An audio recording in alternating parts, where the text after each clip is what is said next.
Good morning everyone, welcome to Learnology. उम्मीद है सब लोगों का जो प्रिपरेशन है वो बहुत अच्छा चल रहा है। जैसे कि मैंने बोला था कि हम लोग कोऑर्डिनेट जियोमेट्री के साथ साथ कोऑर्डिनेट जियोमेट्री तो चलेगा, लेकिन साइड बाय साइड हम लोग एरिथमेटिक का एक एक करके चैप्टर खत्म करते हुए चलेंगे। इस तरीके से क्या होगा, जो सिलेबस है वो भी जल्दी खत्म होगा। तो आज हम करेंगे क्या, आज हम स्टार्ट करेंगे सिंपल इंटरेस्ट। आज के क्लास में हम करेंगे क्या, सिंपल इंटरेस्ट के बारे में कुछ बेसिक चीज़ें देखेंगे, कुछ बेसिक क्वेश्चंस देखेंगे। ज़्यादा कुछ कॉन्सेप्ट नहीं है, एक फॉर्मूला ही है सिंपल सा, उसके ही थ्रू हम क्वेश्चन सॉल्व करेंगे, ठीक है। और कुछ ट्रिक्स देखेंगे। तो आज के सेशन में कुछ बेसिक क्वेश्चंस देखेंगे और हाँ, इसके बाद और टोटल चैप्टर जो है वो 3 से 4 वीडियो में सिंपल इंटरेस्ट खत्म हो जाएगा। तो अगर चैनल पर नए हो तो सब्सक्राइब जरूर कर लेना ताकि एक भी वीडियो मिस ना हो, और आज का वीडियो जो है वो पूरा देखना। तो चलो क्लास को स्टार्ट करते हैं।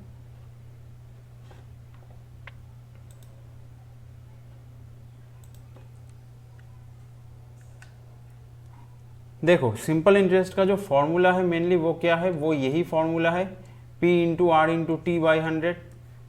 यही फॉर्मूला से ये चलता है, पी आर टी बाई 100, जो कि हम लोगों को पता है क्या होता है, ये P into R into T by 100। जिसमें P क्या है, P है प्रिंसिपल, जिस पैसे के ऊपर इंटरेस्ट कैलकुलेट किया जाता है। R है रेट परसेंटेज। रेट परसेंटेज का मतलब क्या, 100 रुपीज़ में 1 साल का क्या इंटरेस्ट है, 1 साल का क्या इंटरेस्ट है। 100 रुपये के ऊपर 1 साल का जो इंटरेस्ट है उसको हम आर से डिनोट करते हैं, जो कि रेट परसेंटेज बोला जाता है।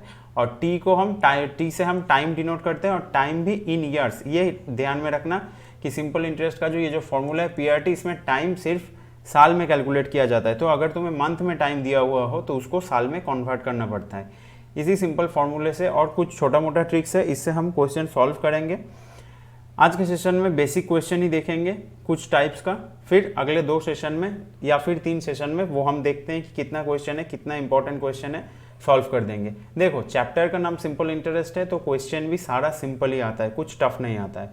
क्वेश्चन थोड़ा टफ या फिर थोड़ा अच्छा क्वेश्चन मैं बोलूँगा, टफ नहीं बोलूँगा। अच्छा क्वेश्चन तब बनता है जब कंपाउंड और सिंपल इंटरेस्ट दोनों मिलते हैं, एक साथ मिल के क्वेश्चन आता है, तब जाके कुछ अच्छा क्वेश्चन बनता है। सिंपल इंटरेस्ट खत्म करने के बाद जब कंपाउंड इंटरेस्ट स्टार्ट करेंगे तब उस टाइप का क्वेश्चन हम लोग सॉल्व करेंगे, ठीक है। तो चलो आज का क्लास स्टार्ट करते हैं। पहला क्वेश्चन देख लेते हैं। देखो यहाँ पे क्या बोला है, सिंपल बोला है, फाइंड द एसआई, मतलब simple interest. SI simple interest होता है on ₹5000 eight 8% per annum in 3 years. तो सीधा पीआरटी रख दो, सॉरी पीआरटी बाई 100, सीधा ये रख दो, सीधा वैल्यू रख दो। 5000 इंटू आर क्या बोला है 8%, टाइम क्या बोला है 3 ईयर्स, बाई 100। एसआई कैलकुलेट करने के लिए बोला है। एसआई का मतलब ये होता है, सिंपल कैलकुलेट कर लो, कितना आ रहा है 1200। क्लियर, ये सिंपल क्वेश्चन था, लेकिन ये भी एमटीएस में आ चुका क्वेश्चन है, ठीक है। तो चलो नेक्स्ट क्वेश्चन देखते हैं। उम्मीद है इसमें किसी को कोई डाउट नहीं है, सिर्फ फॉर्मूले में वैल्यू पुट किया और वैल्यू आ गया। देखो नेक्स्ट क्वेश्चन क्या है। नेक्स्ट क्वेश्चन बोल रहा है ₹5000 amounts to ₹5700 in 1 year at simple interest, what will be ₹7000 in 2 years. देखो बहुत लोग क्या करेंगे, यहाँ पे जो रेट परसेंटेज है आर है वो निकालने का कोशिश करेंगे। किस तरीके से, 5700 से अगर तुम 5000 माइनस कर दो, ये अमाउंट्स टू का मतलब होता है, पहले ये बता दे, अमाउंट्स टू का मतलब होता है इसमें प्रिंसिपल प्लस एसआई दोनों मिला हुआ है, दोनों मिला हुआ है। तो इससे अगर हम प्रिंसिपल निकाल दे तो हमें क्या मिल जाएगा, 700 रुपये हमें एसआई मिल जाएगा। तो लोग यहाँ पे फॉर्मूला अप्लाई करने की कोशिश करेंगे कि 700 बिठाएंगे, फिर यहाँ पे फॉर्मूला लिखेंगे 5000 इंटू आर तो हमें नहीं पता, ये 1 ईयर बोल दिया है, और नीचे 100, ये कट जाएगा, ये 0 से 0 कट जाएगा, और 5 से 70 कटेगा तो कितना आएगा 14। तो आर मिल गया 14%। अभी ये जो 14% है वो 7000 पे अप्लाई करेंगे। 7000 इंटू 14 इंटू 2 बाई 100, इसको तुम काटोगे तो क्या मिलेगा तुम्हें, 14 का स्क्वायर क्या होता है 196 और एक 0। लेकिन इस तरीके से इतना मेहनत करने की ज़रूरत नहीं है, इस तरीके से कर सकते हो, लेकिन इससे भी एक अच्छा टेक्निक है, अच्छा ट्रिक है जो मैं बता देता हूँ तुम लोगों को। देखो सिंपल इंटरेस्ट में एक चीज़ याद रखना, सिंपल इंटरेस्ट में जो इंटरेस्ट होता है वो कांस्टेंट, सिंपल इंटरेस्ट में जो इंटरेस्ट होता है वो कांस्टेंट रहता है। ये तुम लोगों को पता है हर साल सेम अमाउंट का इंटरेस्ट मिलता है। कंपाउंड में क्या होता है, हर साल इंटरेस्ट चेंज होता रहता है क्योंकि प्रिंसिपल भी चेंज होता रहता है। तो यहाँ पे प्रिंसिपल और सिंपल इंटरेस्ट जो है ये दो कांस्टेंट रहता है हर साल। तो मैं ये बोल सकता हूँ कि अगर 5,000 रुपये का 700 रुपये इंटरेस्ट है एक साल का, तो मैं यहाँ से सीधा इस तरीके से 7,000 रुपये का एक साल में कितना है वो निकाल सकता हूँ, 700/5000 इंटू 7,000 करके इस तरीके से मैं निकाल सकता हूँ। इस तरीके से अगर निकालूंगा तो क्या आएगा, तीनों कट जाएगा, ये 5 से काटूंगा तो कितना बचेगा, तो ये कितना आ रहा है 980। ये 980 क्या आया, 1 ईयर का आया 7,000 रुपये के ऊपर। 2 साल का पूछा है, इसको 2 से मल्टीप्लाई कर देंगे, सेकेंड ईयर भी सेम अमाउंट मिलेगा, 2 से मल्टीप्लाई करोगे तो कितना आएगा 1960। तो देखो कितना शॉर्ट हो गया। इस वाले प्रोसेस में कोई गलती नहीं है, जो ये वाला प्रोसेस है इसमें कोई गलती नहीं है, लेकिन इसमें टाइम थोड़ा ज़्यादा लगेगा। तो तुम्हें ये वाला प्रोसेस अप्लाई करना है जहाँ पे टाइम कम लगता है। ये वाला प्रोसेस हम लोग करेंगे, ये वाला हम लोग नहीं करेंगे क्योंकि एग्जाम में हमें टाइम बचाना होता है। ठीक है, प्रोसेस दोनों सही है, लेकिन करेंगे हम लोग ये वाला प्रोसेस क्योंकि हमें टाइम बचाना है। ठीक है, तो याद रखना। चलो नेक्स्ट क्वेश्चन देखते हैं। देखो नेक्स्ट क्वेश्चन में क्या बोला, certain sum of money becomes 3 times of itself in 50 years, find the rate of interest. देखो सम ऑफ मनी 3 टाइम्स का मतलब क्या, रेट ऑफ इंटरेस्ट निकालने के लिए बोला है। मैं मान लेता हूं जो प्रिंसिपल है वो क्या था, वो 100 था। अब वो अपना 3 टाइम्स हो गया है, मतलब क्या हो गया है, 300 हो गया है, 300 हो गया है। 300 होने का मतलब क्या है, इस 300 में क्या है, इस 300 में प्रिंसिपल प्लस एसआई दोनों छुपा हुआ है। ठीक है, तो यहाँ से अगर हम माइनस करेंगे, डिफरेंस देखेंगे, वही हमें एसआई मिलेगा। तो 200 रुपये यहाँ पे हमें क्या मिल गया, एसआई मिल गया। अब देखो यहाँ पे क्या क्या कांस्टेंट है, देखो फॉर्मूला क्या है, एसआई इक्वल टू PRT/100। एक चीज़ यहाँ से समझो, यहाँ पे देखो, यहाँ पे एसआई भी कांस्टेंट है, एसआई कांस्टेंट है, एसआई तो चेंज नहीं होगा, 200 रुपये ही बोल दिया है। प्रिंसिपल भी कांस्टेंट रहता है। ठीक है, अभी यहाँ पे तुम्हें पूछा है, बोल दिया है टाइम, और ये 100 भी एक कांस्टेंट वैल्यू है। ठीक है, तो मैं इस तरीके से इसको लिख सकता हूँ कि RT equal to SI/P into 100, और ये वाला जो टाइम है ये पूरा कांस्टेंट है, ये वाला जो पार्ट है वो पूरा कांस्टेंट है। तो हम यहाँ से ये नहीं लिख सकते कि RT equal to constant. RT equal to constant मतलब क्या, मतलब R is inversely proportional to T, मतलब R बढ़ेगा तो T घटेगा, T बढ़ेगा तो R घटेगा। ठीक है, क्लियर हुआ। ये क्यों करा रहा हूँ मैं, क्योंकि अगर इस तरीके से बोल दे तो तुम एक चीज़ करना कि तुम निकाल लेना सिंपल इंटरेस्ट क्या है। तो सिंपल इंटरेस्ट को अगर तुम जो ईयर दिया हुआ है सीधा उससे डिवाइड करोगे तो तुम्हें सीधा मिल जाएगा जो रेट परसेंटेज है। और उल्टा भी होता है, जो सिंपल इंटरेस्ट दिया हुआ होता है अगर उसी को ईयर से डिवाइड करोगे तो तुम्हें, सॉरी, उसी को रेट ऑफ इंटरेस्ट से डिवाइड करोगे तो तुम्हें ईयर मिल जाएगा, मतलब टाइम मिल जाएगा। क्लियर हुआ, ये वाला पार्ट समझ में आया। ये रिलेशन होता है, तो इस रिलेशन को यूज़ करके ही ये वाला ट्रिक निकाला गया है। ठीक है, इस टाइप के क्वेश्चन में जहाँ पे सम ऑफ मनी क्या हो रहा है, सम ऑफ मनी 3 टाइम्स हो रहा है। कभी यहाँ पे 3 टाइम्स देके तुम्हें, जैसे यहाँ पे रेट ऑफ इंटरेस्ट पूछा है, कभी रेट ऑफ इंटरेस्ट बोल के तुम्हें टाइम भी पूछ सकता है। वो वाला क्वेश्चन भी आगे हम लोग देखेंगे। ठीक है, तो इसी ट्रिक से करेंगे। अगर हमें रेट ऑफ इंटरेस्ट निकालने के लिए बोल रहा है तो हम एसआई को टाइम से डिवाइड करेंगे।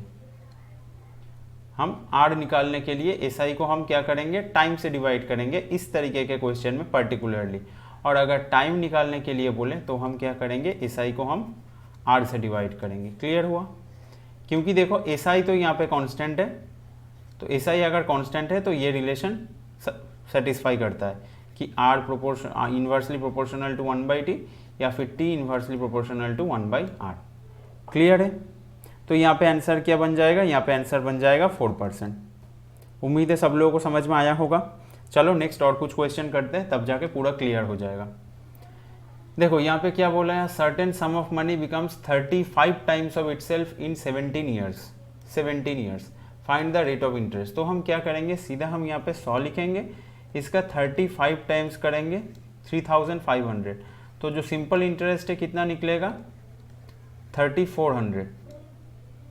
ये क्या निकला, ये ऐसा ही निकला। अब तुम्हें रेट ऑफ इंटरेस्ट निकालने के लिए बोला है, आर निकालने के लिए बोला है, तो हम क्या करेंगे, सीधा सीधा 3400/17 कर देंगे, क्योंकि टाइम बोल दिया है और आर पूछा है। तो 700 से कटेंगे, ये क्या आ जाएगा 200%। रेट ऑफ इंटरेस्ट 200% है यार। देखो मतलब 200% रेट ऑफ इंटरेस्ट होगा तभी ना जाके 17 ईयर्स में, सिर्फ 17 ईयर्स में जो पैसा है वो 35 टाइम्स हो सकता है। तो ये वैल्यू देख के घबराने की कोई ज़रूरत नहीं है, इस तरीके का वैल्यू क्वेश्चन में आ सकता है, आंसर आ सकता है। ठीक है, उम्मीद है ये वाला जो ट्रिक है वो समझ में आया होगा, ये जो कॉन्सेप्ट है वो समझ में आया होगा। चलो नेक्स्ट क्वेश्चन देखते हैं। ये वाला जो क्वेश्चन है देखो, इसको हम लोग कैसे सॉल्व करेंगे, क्या बोला है, certain sum of money becomes 5/4 times of itself in 4 years, find the rate of interest. तो यहाँ पे भी तुम क्या कर रहे हो, प्रिंसिपल को 100 मान रहे हो, तो इसका 5/4 टाइम्स हो गया है, तो 4 से काटोगे तो ये कितना बन जाएगा 25, मतलब 125। तो पैसा जो था वो पहले 100 था, वहाँ से क्या हो गया है 125, मतलब जो एसआई है वो कितना है, एसआई है 25। ठीक है, एसआई अगर 25 है तो 25 को किससे डिवाइड करना है, टाइम से डिवाइड करना है। टाइम कितना है 4 ईयर्स, 4 से डिवाइड कर दो, 4 से डिवाइड कर दो तो कितना बन रहा है ये 6 और 1/4%, या फिर बोल सकते हैं हम 6.25%। क्लियर है, क्लियर है, यही आंसर होगा। चलो आगे बढ़ते हैं, उम्मीद है ये वाला टाइप भी समझ में आया होगा। अब चलो कुछ देख लेते हैं क्वेश्चन की जहाँ पे, अच्छा चलो ये वाला क्वेश्चन कर लेते हैं, फिर हम कुछ क्वेश्चन ऐसा देखेंगे जहाँ पे ईयर निकालने के लिए बोलेगा, रेट परसेंटेज गिवन होगा। ठीक है, ये वाला क्वेश्चन में देखो क्या बोला है, at what rate percent per annum will a sum of ₹5000 amounts to ₹6000 in 4 years. ठीक है, 5000 का 6000 हो जाएगा कितने टाइम में। तो देखो पहले तो हमें ये निकाल लेना है कि 5000 6000 हो रहा है, तो फिर 100 क्या होगा, 5000 से 6000 हो रहा है, तो फिर 100 रहेगा तो क्या होगा 6000/5000 करके हम मल्टीप्लाइड बाई 100 कर सकते हैं। 5 से काटोगे तो ये 20 हो जाएगा, तो कितना हो रहा है 120। मतलब अगर 100 रुपये होता तो 100 रुपये से क्या हो जाता 120 हो जाता। क्लियर है, तो मतलब यहाँ से एसआई कितना निकला, एसआई कितना होगा 20 रुपये, एसआई होगा 20 रुपये। अभी क्या निकालने के लिए बोला है रेट परसेंट, तो हम क्या करेंगे, इस एसआई को क्या करेंगे, हम टाइम से डिवाइड करेंगे, 4 से डिवाइड करेंगे तो कितना निकलेगा 5%। तो रेट परसेंटेज क्या निकला, रेट परसेंटेज निकला 5%। क्लियर हुआ, ये वाला टाइप क्लियर हुआ पूरा। चलो नेक्स्ट क्वेश्चन देखते हैं। नेक्स्ट क्वेश्चन में देखो क्या बोला है, अब देखो टाइम पूछा है, क्या बोल रहा है, in what time will ₹1200 earn an interest of ₹240 at 5% per annum.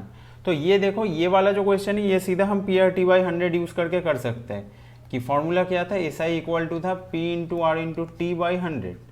तो यहाँ से हमें निकालने के लिए बोला है T, तो T इक्वल टू हम क्या लिख सकते हैं, एसआई इंटू 100/P/R। तो यहाँ पे वैल्यू पुट करेंगे तो क्या हो जाएगा 240 इंटरेस्ट है, 240 इंटू 100/P का वैल्यू क्या बोल दिया है 1200, और R का वैल्यू क्या बोला है 5%। तो ये काट देंगे तो कितना आ जाएगा 4। तो टाइम क्या आ जाएगा, सॉरी परसेंटेज नहीं, टाइम क्या हो जाएगा 4 ईयर्स, 4 ईयर्स हो गया टाइम। क्लियर हुआ। अब चलो कुछ क्वेश्चन इस तरीके का भी देखेंगे जहाँ पे वो पैसा 3 टाइम्स हो रहा था, 4 टाइम्स हो रहा था, उसमें अगर टाइम निकालने के लिए बोलेगा तो कैसे करेंगे। जैसे देखो ये वाला क्वेश्चन, यहाँ पे क्या बोल रहा है, in what time does a sum of money becomes 4 times of itself at the rate of 15% per annum in SI. 15% per annum SI बोल दिया है 4 टाइम्स हो रहा है, तो हम 100 मान लेते हैं, तो 4 टाइम्स मतलब क्या 400 हो गया। तो यहाँ पे जो गैप है वो कितना है 300 का गैप है, ये क्या है ये एसआई है। यहाँ पे हमें निकालने के लिए क्या बोला है टाइम, तो यहाँ पे हम क्या करेंगे एसआई को आर से डिवाइड करेंगे। एसआई कितना है 300, उसको आर कितना है 15, डिवाइड करेंगे तो क्या हो जाएगा 20, मतलब कितना टाइम लगेगा 20 ईयर्स। देखा कितना इजीली निकल गया, क्लियर है। उसी फॉर्मूले को थोड़ा इम्प्रोवाइज करके, थोड़ा कॉन्सेप्ट यूज करके छोटा किया गया है। तुम यहाँ पे पूरा PRT/100 भी यूज कर सकते हो। 100 को प्रिंसिपल मान के, 300 को SI मान के, 15% R दिया हुआ है, फिर T का वैल्यू निकाल सकते हो। उस तरीके से भी कर सकते हो, लेकिन टाइम थोड़ा ज़्यादा जाएगा। इसको थोड़ा छोटा किया गया है कॉन्सेप्ट यूज करके, तो इस तरीके से निकाल लेना, ठीक है। उम्मीद है क्लियर हुआ होगा। चलो और एक क्वेश्चन देखते हैं। A sum of money becomes 3 times of itself in 5 years on SI at certain rate. In what time it will become 9 times of itself? ये वाला जो क्वेश्चन है, इस वाले क्वेश्चन में बहुत सारे स्टूडेंट गलती करते हैं। वो लोग देखते हैं 3 टाइम्स हो रहा है 5 साल में, तो 9 टाइम्स पूछा है, ये 3 से 3, ये 3 मल्टीप्लाई करने से होगा, तो 5 से 3 मल्टीप्लाई करेंगे तो 15 ईयर्स करके आ जाते हैं। और ऑप्शन में 15 ईयर्स रहता भी है और उनको पता भी नहीं चलता है कि उनका गलत हुआ है। ये 15 ईयर्स आंसर नहीं होगा, ये गलत है। इस तरीके से क्वेश्चन को नहीं करना, ये गलत है। क्यों गलत है? क्योंकि देखो तुम्हें क्या बोला है, 100 से क्या हो रहा है 300, तो यहाँ पे SI कितना है, SI तो 200 है ना। अब 100 से कितना हो रहा है, 9 टाइम्स मतलब 900, तो यहाँ पे SI कितना है, यहाँ पे SI है 800, यहाँ पे SI है 800। ये वाला प्रिंसिपल तो कांस्टेंट है, ये जो चेंज आ रहा है ये किसके वजह से आ रहा है, SI के वजह से आ रहा है। तो SI भी हर साल सेम आ रहा है, तो 5 साल में अगर 200 रुपये SI मिलेगा तो 800 रुपये SI आने में कितने साल लगेगा। तो कैलकुलेशन ये होगा कि 200 रुपये मिलता है SI 5 ईयर्स में, तो 800 रुपये मिलेगा कितने ईयर्स में, 200 से 800 इंटू 4, तो 5 इंटू 4 करेंगे हम लोग, कितना आ जाएगा आंसर, 20 ईयर्स। क्लियर है। अच्छे से ख्याल रखना, ये 3 से 9 देख के 3 से मल्टीप्लाई करके क्वेश्चन मत कर देना, क्योंकि यहाँ पे प्रिंसिपल और SI मिला हुआ रहता है। प्रिंसिपल और SI यहाँ पे मिला हुआ रहता है इन 2 केसेस में, जहाँ पे भी 3 times of itself, 4 times of itself, n times of itself बोल रहा है, वहाँ पे प्रिंसिपल और SI मिला हुआ रहता है। तो वहाँ से प्रिंसिपल को माइनस करना पड़ता है, फिर जाके हमें SI मिलता है। और प्रिंसिपल कॉन्स्टेंट रहता है, तो सिर्फ SI की वजह से ही चेंजेस आता है, और हमें उसी चेंज को लेके SI को लेके ही कैलकुलेशन करना है। क्लियर है। उम्मीद है क्लियर हुआ होगा पूरा अच्छे से। अब चलो नेक्स्ट क्वेश्चन देखते हैं, जो कि आज के सेशन का लास्ट क्वेश्चन है। यहाँ पे क्या बोला है, if the SI on a certain sum of money after 6.25 years is 3/8 of the principal, find the rate of interest per annum. तो देखो हम यहाँ पे क्या करेंगे, हम यहाँ पे प्रिंसिपल सीधा 800 मान लेंगे, क्योंकि 3/8 बोला है। वो वाला कॉन्सेप्ट याद करो कि फ्रैक्शन में लेके जाते थे हम परसेंटेज के वैल्यू को, और हम बोलते थे कि डिनोमिनेटर को ओरिजिनल वैल्यू देना, और न्यूमरेटर को हम लोग क्या करते हैं कि इंक्रीज या डिक्रीज देते हैं। तो यहाँ पे भी वही चलता है कि डिनोमिनेटर को हम क्या करेंगे, प्रिंसिपल मान लेंगे, और न्यूमरेटर को क्या मान लेंगे, हम इंटरेस्ट मान लेंगे। लेकिन 8 और 3 नहीं लेंगे, 800 और 300 लेंगे, क्योंकि परसेंटेज का क्वेश्चन है, तो 100 के मल्टीप्लाई में मानेंगे तो कैलकुलेशन में इजी होगा। ठीक है, तो प्रिंसिपल अगर 800 है, SI कितना हो जाएगा 300, तो ये कितना हो जाएगा 300 equal to 800 into rate of interest. क्या बोला, रेट ऑफ इंटरेस्ट निकालने के लिए बोला है, यार्ड का वैल्यू क्या बोला है 6.25, ठीक है, बाई 100। अब ये पॉइंट उठा के हम नीचे और एक 100 लिख सकते हैं। तो यहाँ से R का वैल्यू क्या निकलेगा बताओ, 300 इंटू, यहाँ पे मैं सीधा इसको मल्टीप्लाई करके लिख रहा हूँ, और नीचे क्या आ गया, नीचे आएगा 800 इंटू 625। तो ये कैलकुलेट करोगे तो कितना आ जाएगा, ये कट जाएगा, पहले तो ये कटेगा, उसके बाद ये 25 से कट जाएगा, ये 25 बनेगा, और ये 4 हो जाएगा, 4 से ये कटेगा, 2 हो जाएगा, ये कट जाएगा, 150 हो जाएगा, फिर 25 से ये कट जाएगा, कितना होगा 6 हो जाएगा। तो रेट परसेंटेज कितना आ गया 6%। क्लियर हुआ, क्लियर हुआ। उम्मीद है जितना सारा क्वेश्चन है सभी को क्लियर हुआ होगा, और अगर किसी को डाउट है तो कमेंट बॉक्स में ज़रूर बोल सकते हो। तो आज का जो क्लास है वो यहीं पे ख़त्म करते हैं, फिर मिलेंगे नेक्स्ट लेसन में। चैनल को सब्सक्राइब करना मत भूलना, क्योंकि नेक्स्ट क्लास मिस मत करना, और नेक्स्ट क्लास में तुम लोगों को देखना चाहता हूँ मैं। चैनल को सब्सक्राइब करना मत भूलना ताकि नोटिफिकेशन मिल जाए। तो आज का क्लास यहीं पे ख़त्म करते हैं। Thank you and bye bye.